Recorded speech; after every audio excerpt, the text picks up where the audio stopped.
Shalom Bapak Ibu. Shalom. Apa kabar pagi ini? Luar biasa. Ini adalah bulan di mana Indonesia, bangsa kita sendiri akan merayakan kemerdekaan di bulan 8 tanggal 17. Amin.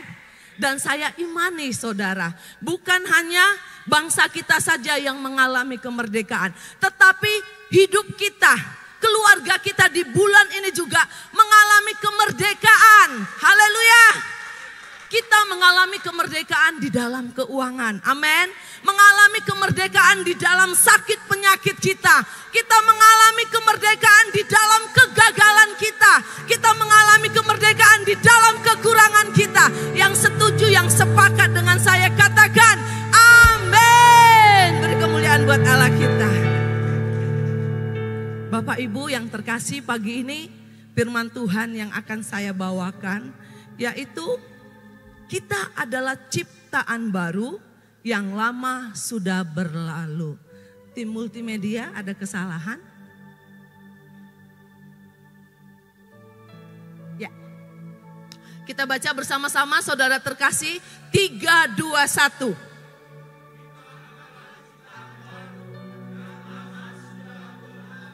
Amin. Saya percaya kita yang hadir pagi ini semua menjadi ciptaan baru di dalam Tuhan. Amin. Hidup kita yang lama sudah diperbaharui. Hidup kita yang lama sudah kita tinggalkan. Kita sekarang menjadi ciptaan baru di dalam Tuhan. Kita baca dalam 2 Korintus 5 ayat 17 sampai 20. Ayat 17 bapak-bapak, ayat 18 ibu-ibu, ayat 19 anak muda, ayat 20 kita akan baca bersama-sama. Ayat 17, 3, 2, 1.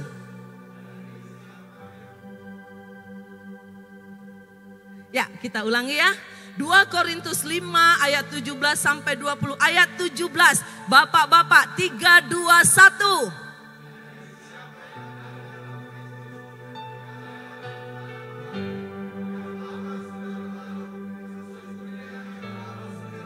Ayat 18. Dan semuanya ini dari Allah yang dengan perantaraan Kristus telah mendamaikan kita dengan dirinya dan yang telah mempercayakan pelayanan pendamaian itu kepada kami. Anak muda 3, 2, 1.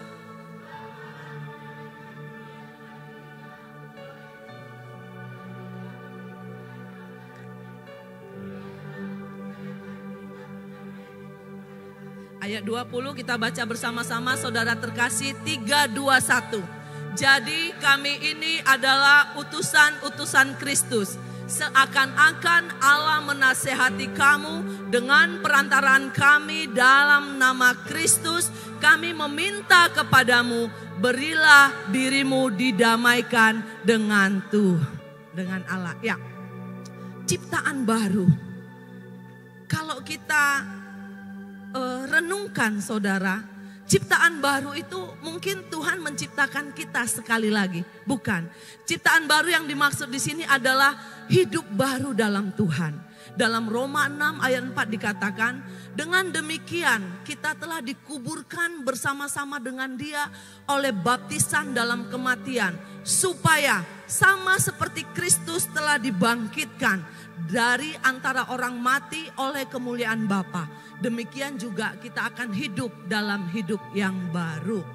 Arti dari ciptaan baru yang sesungguhnya adalah kita mati, dikuburkan dan dibangkitkan kembali bersama Yesus Kristus. Manusia lama kita sudah ditanggalkan. Disinilah segala kenajisan, segala kejahatan ini akan ditanggalkan saat kita menjadi ciptaan baru di dalam Kristus Yesus. Pertanyaan saya, apakah kita yang hadir ini sudah menjadi ciptaan baru di dalam Kristus? Amin, yakin? Nanti jawabannya saudara ya. Nah, selanjutnya apa itu ciptaan baru? Ya, cara Tuhan mengubah hati dan pikiran kita sehingga hidup kita berubah. Yang pertama sekali saudara, yang Tuhan ubah itu adalah roh atau hati dan pikiran kita diperbaharui. Ini adalah hati manusia lama, ya. Manusia lama, ciptaan lama. Sementara ini adalah hati manusia baru. Mengapa Tuhan mengubah hati kita yang gelap, yang hitam, yang penuh dengan dosa terlebih dahulu? Karena di dalam hati ini adalah pusat kehidupan. Amin saudara. Dari hati kita terpancar kehidupan. Bila hati kita jahat, maka pikiran kita jahat dan tindakan kita juga akan jahat. Tapi sebaliknya, bila hati kita benar, pikiran kita benar, maka tindakan kita benar. Karena itu Allah mengubah hati kita dulu. Hati yang hitam pekat, hati yang gelap diubahkan menjadi hati yang baru. Yang dulu pada manusia lama kita masih ada dusta, masih suka marah-marah, masih suka berkata kotor, masih ada kenajisan, masih ada kemabukan, masih ada perjinahan, masih ada dusta. Sekarang setelah kita diubah menjadi manusia baru, apakah semuanya ini masih ada dalam hidup kita saudara? Ayo jujur. Apakah kita masih suka berdusta? Bro di mana? Oh, udah jalan padahal masih di rumah. Itu dusta. Ya, dusta kecil, dusta besar itu tetap berdusta, ya. Apakah kita masih marah-marah, hilang kendali, padahal kita sudah menjadi ciptaan baru? Kalau manusia lama itu nggak ada di tempat ini. Manusia lama itu manusia yang belum menerima Yesus sebagai Tuhan dan Juru Selamat. Sementara kita yang hadir di tempat ini, yang tadi memuji memuliakan Tuhan, kita ini sudah ciptaan baru. Tapi apakah masih ada ini di dalam kehidupan kita? Siapa yang mengatakan masih, angkat tangannya. Dia akan masuk surga. Tapi tidak ada satu orang pun yang mengaku, amin. Saya mengaku Tuhan masih ada, ya, masih ada. Walaupun kita sudah ciptaan baru, kita masih ada dustanya. Walaupun itu kecil seperti tadi, bro, udah di mana, kami udah nunggu lama ini. Iya udah di jalan padahal masih di rumah. Itu tetap dusta, masih berdusta, masih suka marah-marah. Tapi saudara yang terkasih, saat kita sudah menjadi ciptaan baru, ya, dusta kita itu sudah kecil. Walaupun itu masih dikatakan dusta, masih dikatakan dosa. Marah-marah kita itu mungkin sudah bisa dikendalikan. Tidak sampai membawa kepada dosa, ya. Mungkin marah-marahnya begini, Ando, kenapa kamu gak belajar? Kan habis uang mama, belajar dong Ando.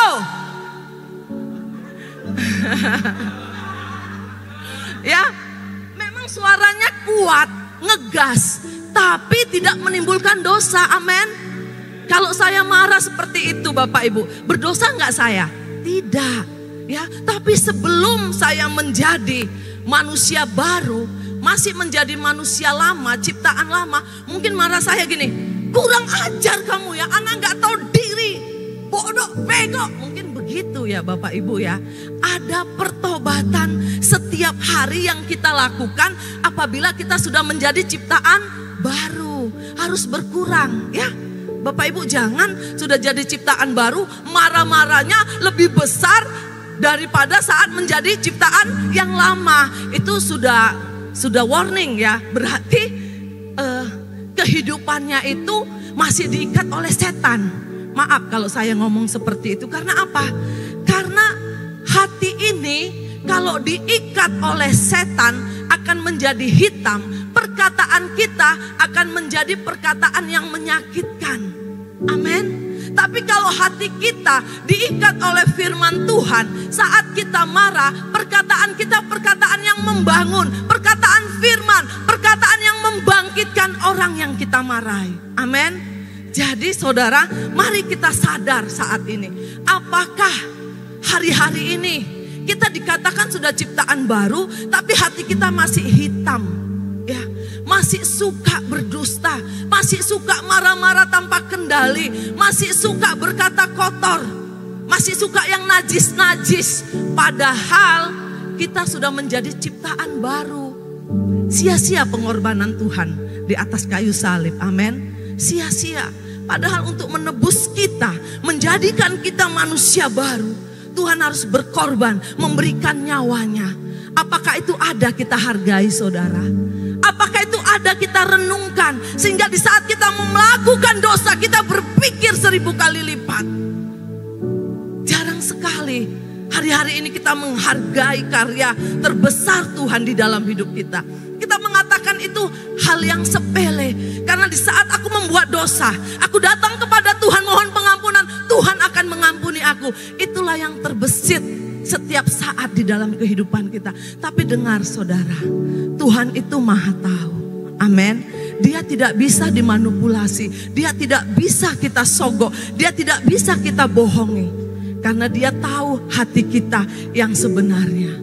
Kita baca bersama-sama saudara. 3, 2, 1.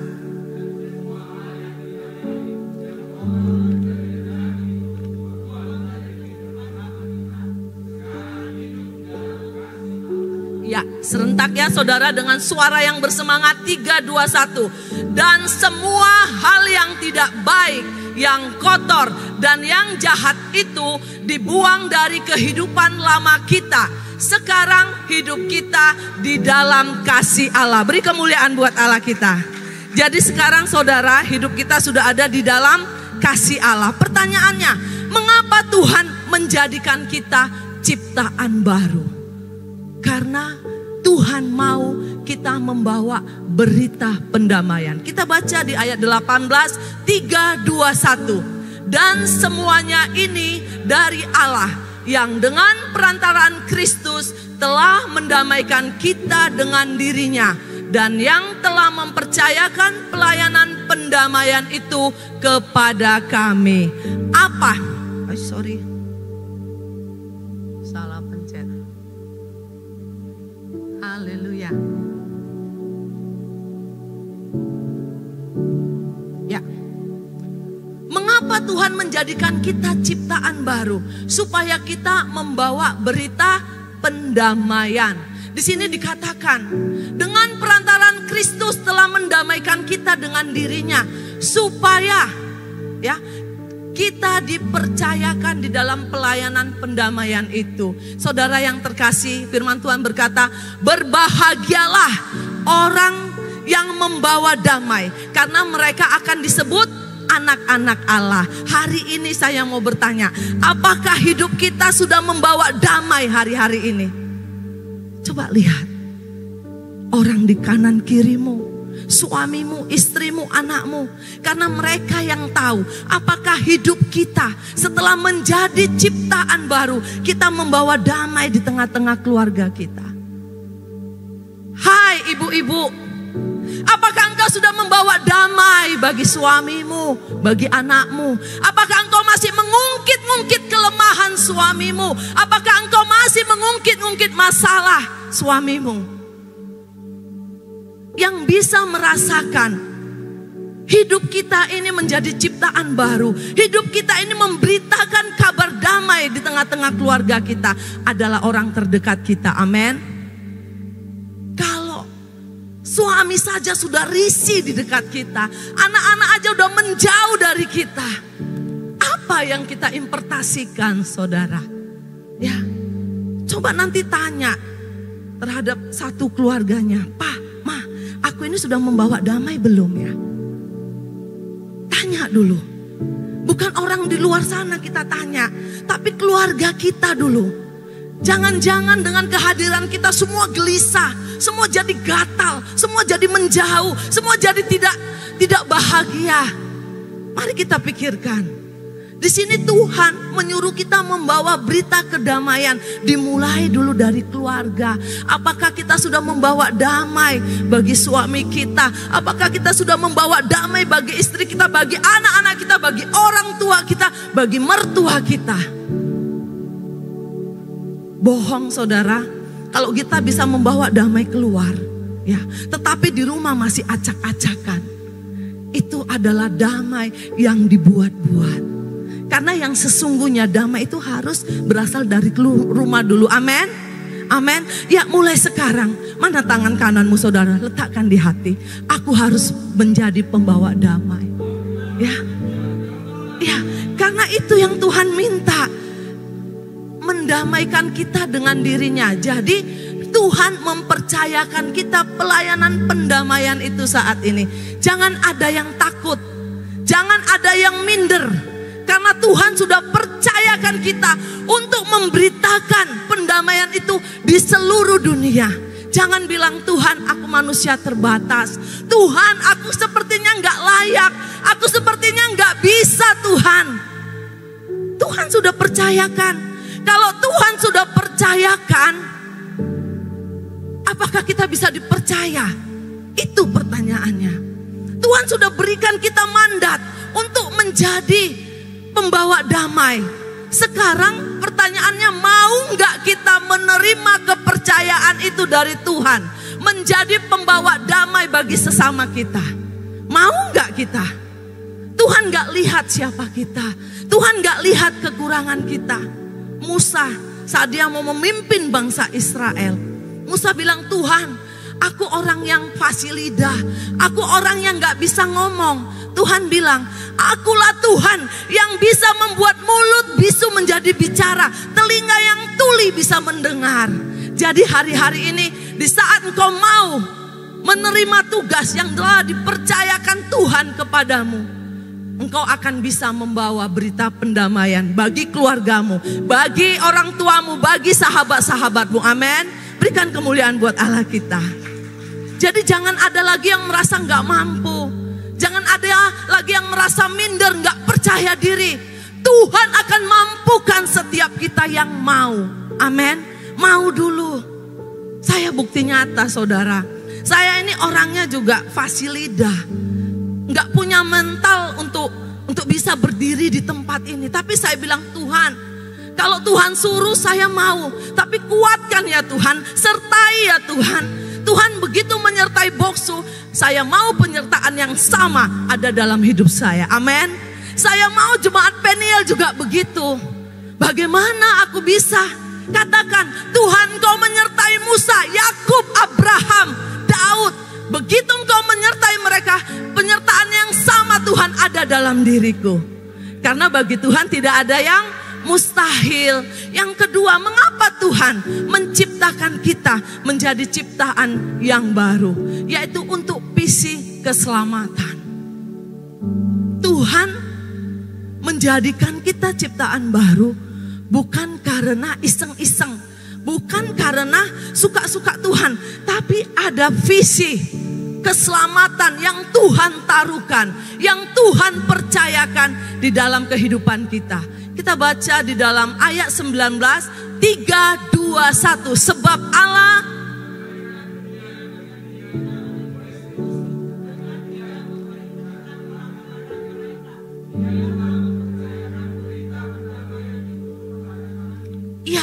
Tuhan telah mempercayakan berita pendamaian itu kepada kami. Kita ganti dengan saya. Amin. Tuhan telah mempercayakan berita pendamaian itu kepada saya. Kita adalah orang yang dipercaya Tuhan untuk memberitakan visi keselamatan. Saudara yang terkasih, di bawah kolong langit ini tidak ada satu nama pun yang bisa menyelamatkan hidup kita selain nama Yesus Kristus. Makanya kita harus percaya. Tuhan berkata, jadikanlah seluruh bangsa muridku dan baptislah mereka dalam nama Allah Bapa dan Anak dan Roh Kudus, di dalam nama Yesus Kristus Tuhan. Apakah visi Tuhan itu sudah kita lakukan, saudara? Visi keselamatan itu apakah sudah kita lakukan, saudara? Kita lihat Komsel sudah mau berjalan 1 tahun. Ada nggak penambahan jiwa di Komsel kita? Ada nggak visi keselamatan ini kita kerjakan? Malah kami sama Boksu sama Wakil Gembala punya program untuk memultiplikasi Komsel. Ada beberapa Komsel jangan dipisahkan kami nggak bisa dipisahkan. Gimana? Jadi visi Komsel itu untuk apa kalau bukan untuk keselamatan, membawa jiwa-jiwa ke Tuhan? Komsel itu bukan untuk hora-hora, hore-hore, kumpul-kumpul bersama-sama, bukan. Jadi jangan salah, saudara. Jika kita sudah bergabung di Komsel, punyalah hati buat jiwa-jiwa. Sedihlah kalau jumlah Komselnya itu-itu aja, orangnya itu-itu aja nggak bertambah. Harus ada beban. Komsel itu bukan untuk kumpul-kumpul, tetapi Komsel itu untuk menjala jiwa. Amin. Mulai pagi ini punyalah beban, visi keselamatan buat jiwa-jiwa. Daftar, buat list sahabat-sahabatmu yang masih di luar Kristus.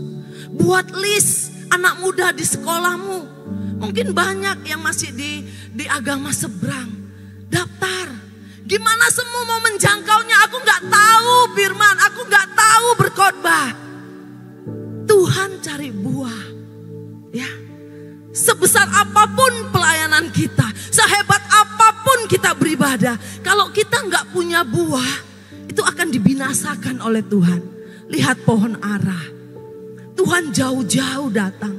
Dia hanya melihat pohon ara yang tinggi besar berdaun lebat. Tapi saat dia mencari buah, tidak ditemukan. Apa yang terjadi? Pohon ara itu kering, dikutuk dan mati. Begitu juga hidup kita hari-hari ini. Kita jangan seperti pohon ara yang sibuk pelayanan, yang sibuk berdoa, yang sibuk kesana kemari, tapi nggak ada buah yang kita hasilkan, nggak ada jiwa yang kita bawa ke Tuhan. Kalau hari-hari ini, maaf saudara, saya bukan menghakimi, hidupmu kering seperti pohon ara. Mungkin kamu disibukkan oleh pelayanan, bukan mencari buah jiwa untuk Tuhan. Kita perhatikan hidup kita saat ini. Apakah kita seperti pohon ara yang dikutuk kering? Padahal kita sudah datang ke Tuhan, menyembah, beribadah, puasa, doa, pujian, mesbah. Tapi nggak ada buahnya. Kita kering, kita mengalami kekosongan di dalam Tuhan. Kita tidak mendapatkan berkat Tuhan. Kita nggak dapatkan sukacita. Karena kita tidak berbuah, saudara. Di Komsel kita nggak berbuah, di sekolah kita nggak berbuah, di tempat pekerjaan kita nggak berbuah. Padahal Tuhan itu memberikan visi keselamatan bagi setiap kita. Kabarkanlah Injil kepada semua makhluk. Dimanapun kita berada hari-hari ini, mari kita kabarkan Injil, amin. Ada yang ngomong sama saya, saya berbuah kok, saya sudah bisa menjangkau orang. Ya, kamu sudah bisa menjangkau orang, tapi hidupmu, di keluargamu, engkau masih menjadi buah yang asam, atau engkau masih menjadi buah yang busuk. Jadi buah yang dicari Tuhan adalah buah yang manis, ya, bisa dirasakan oleh orang-orang terdekat kita, bisa dirasakan oleh Tuhan dan oleh orang-orang yang tidak mengenal kita. Amin, saudara. Ayo lakukan visi keselamatan ini, ya. Jadi di Komsel mari punya beban. Kok kami ini aja ya, gak bertambah ya. Kok aku jadi ini aja ya anggota Komsel ya. Kapan aku jadi pemimpin Komsel? Coba. Karena tugas kita yang pertama adalah membawa visi keselamatan. Kita akan dikatakan menjadi Kristen yang sadis apabila kita tidak memberitakan Injil. Kenapa kita dibilang Kristen yang sadis? Karena kita mau selamat sendiri. Kita nggak peduli dengan jiwa-jiwa di luar sana. Yang penting saya selamat. Itu adalah Kristen yang sadis. Yang tidak mau mem-pull up, menjangkau, memberitakan Injil. Itu adalah Kristen yang sadis. Semua saya sudah memberitakan Injil, tapi orangnya nggak mau bertobat. Gimana semua? Tinggalkan, yang penting kamu sudah mengabarkan Injil. Itu bagianmu, selanjutnya bagian Tuhan. Yang penting sudah kita kabarkan. Kalaupun orang yang kita pull up, yang kita jangkau belum bertobat, mungkin mereka melihat kita, buah kita masih asam, buah kita busuk, buah kita kecut. Mari kita berubah. Yang tidak sabaran menjadi lebih penyabar. Yang tadi tidak peduli, lebih jadi peduli. Yang tadi suka marah-marah, lebih tidak marah-marah lagi. Amin. Karena di dalam penjangkauan itu yang dilihat buah, saudara. Bukan pandainya kita memberitakan Injil, bukan pintarnya kita bersaksi, tapi buah kita manis nggak dilihat orang yang kita jangkau, yang kita injili, yang kita muridkan. Mari berbenah. Amin. Ayo, selanjutnya, mengapa Tuhan menjadikan kita ciptaan baru? Ada tugas dan suratan Kristus. Kita baca ayat 20, 3, 2, 1.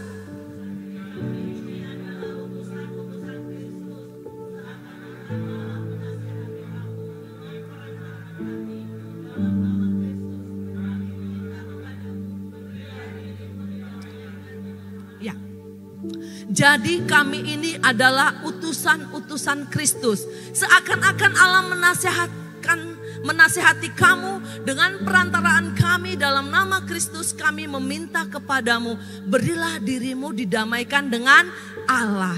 Mengapa kita harus memberikan diri kita didamaikan dulu dengan Allah? Supaya kita bisa melakukan tugas sebagai utusan-utusan Kristus untuk memberitakan firman ke seluruh dunia. Amin, saudara. Jadi kita ini adalah suratan Kristus. Hidup kita bisa dibaca dan dilihat orang. Mungkin kita belum sempurna. Masih banyak kelemahan, masih banyak kekurangan di dalam menjalankan kepercayaan untuk menjadi suratan Kristus di dalam hidup ini. Tuhan gak lihat kelemahan kita, Tuhan gak lihat kekurangan kita, Tuhan gak lihat kegagalan kita. Karena apa? Bukannya hebat kita untuk bisa menjadi suratan Kristus, tapi Roh Kudus yang akan menolong. Tuhan memberikan Roh Kudusnya kepada kita supaya kita bisa melakukan tugas dan menjadi suratan Kristus. Amin. Jadi jangan ada yang terintimidasi. Aku belum bisa, hidupku masih seperti ini Tuhan. Aku gak mampu Tuhan. Aku orang yang minder. Aku orang yang tidak percaya diri. Aku orang yang gak punya. Gimana Tuhan aku mau menjadi utusan-utusan Kristus? Gimana Tuhan aku mau menjadi suratan Kristus? Saudara yang terkasih, di atas mezbah Tuhan hidup kita akan dipulihkan. Amin. Punyalah mezbah saat teduh. Makanya setiap hari Boksu selalu mengirim firman supaya kita bangun, supaya kita membaca firman, supaya kita menyembah, memuji dan berdoa, memohon kekuatan yang daripada Tuhan untuk kita bisa melakukan tugas dan menjadi suratan Kristus. Kita yang hadir di sini adalah suratan Kristus, gambaran Kristus. Kita yang dilihat orang. Hidup kita yang dibaca orang. Apakah kita benar-benar sudah menjadi utusan-utusan Kristus untuk mengabarkan keselamatan? Pagi ini jangan kita menjadi anak sulung di rumah Tuhan yang sibuk melayani, yang sibuk komsel, yang sibuk berdoa. Itu salah tidak. Tapi ada yang prioritas, yaitu apa? Menghasilkan buah, menjangkau jiwa. Amin. Jadi di saat kita melayani, kita juga harus punya beban buat jiwa-jiwa. Saat kita semua mempunyai beban yang sama, gereja ini tidak akan cukup lagi. Kita akan 2, 3, sampai 4 kali shift untuk kemuliaan Tuhan. Amin. Haleluya. Ayo, punyalah beban. Anak muda, ya, punyalah beban. Bagaimana supaya temanmu ikut engkau? Belajar sungguh-sungguh, jangan suka menyontek, jangan suka terlambat, ya. Jangan suka ngomong kotor, jangan jahat. Nanti melalui perubahan hidupmu, temanmu akan berkata, Lisa, kamu kok sekarang berubah ya? Beri kemuliaan buat Lisa. Kamu gereja di mana Lisa? Oh di Gapkin, aku boleh ikut. Nah itu ya saudara, anak Lisa, itu adalah penjangkauan yang luar biasa dari buah kita, dari perubahan kita, ya. Nggak usah kita bilang bertobatlah sebab kerajaan Allah sudah dekat, sedangkan kita sendiri belum bertobat, ya. Ke sekolah masih telat, ada PR nyontek, ya. Terus nggak mau nolong teman, marah-marah, gimana teman-teman yang lain mau ikut kita? Oke Lisa, Gwen, Ruth, Natavia, Wenta, ya semua anak-anak muda coba punya beban. Ini kita mau KKR. Coba satu orang bawa satu. Anak muda di sini ada 50 orang. Satu orang bawa satu aja sudah jadi 100. Kita orang tua, satu bawa satu nggak cukup lagi. Nanti akan 2-3 sesi, amin. Ayo kita menghasilkan buah. Jangan seperti pohon ara yang akan dibinasakan. Tuhan cari buah, bukan cari yang lain. Walaupun kita hebat pelayanan kita, tapi tidak ada satu jiwa pun yang kita persembahkan kepada Tuhan. Itu Tuhan akan palingkan wajahnya, amin. Yang pertama tadi, mengapa Tuhan menjadikan kita ciptaan baru? Untuk memberitakan keselamatan, untuk memberitakan kedamaian. Yang kedua, mengapa Tuhan menjadikan kita ciptaan baru? Untuk mengerjakan visi keselamatan. Yang ketiga, mengapa Tuhan menjadikan kita ciptaan baru? Ada tugas dan suratan Kristus, amin. Mari kita bangkit berdiri, saudara terkasih.